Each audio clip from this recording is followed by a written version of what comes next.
Welcome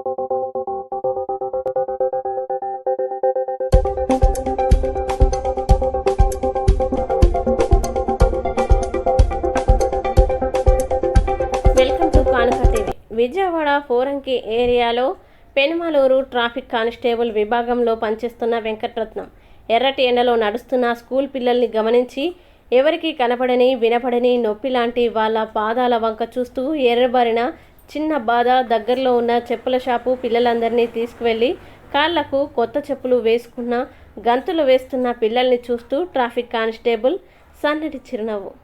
ఈ రోజు నేను చూసిన ఓ అద్భుతమైన సన్నివేశాన్ని మీతో షేర్ చేసుకోవాలనుకుంటున్నాను.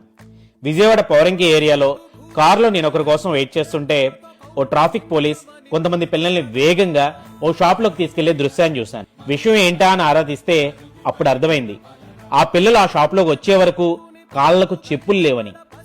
బయట ఓ రేంజ్లో ఎండ మండుతుంది, కాళ్ళు కాలుతున్నాయి. ఇంటికెళ్తున్న పిల్లల్ని అదే రోడ్డు మీద చాలా మంది చూసే ఉంటారు, కానీ ఎవ్వరికీ కనబడని వినబడని ఆ పిల్లల నొప్పి ఈ పోలీస్ ఆయన గుండెని తాకింది. అందుకే గబగబా షాపుకి తీసుకొచ్చి ఆ పిల్లలందరికీ వాళ్ళకు నచ్చిన కొత్త చెప్పులు కొనిచ్చేశాడు ఆయన. ఇదంతా నేను వీడియో తీస్తుంటే వద్దు సార్ అని సున్నితంగా తిరస్కరించిన ఓ మంచి మనసున్న మొహమాటస్తుడు.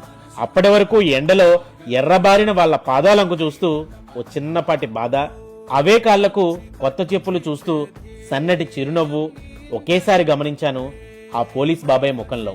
కొత్త చెప్పులు వేసుకుని చట్టాపట్టాలు వేసుకుంటూ గంతులేస్తున్న ఆ పిల్లలకు టాటా చెప్పి మురిసిపోయాడు. సాయం చేయాలంటే ఉండాల్సింది డబ్బు కాదు, స్పందించే గుణం అని మరోసారి నిరూపించాడు ఈ రియల్ హీరో. పెనుమలూరు ట్రాఫిక్ విభాగంలో పనిచేస్తుంటారట ఈ సార్. ఈయన పేరు చెప్పలేదు కదా, వెంకటరత్నం. శభాష్ బాబాయ్, you are a real hero.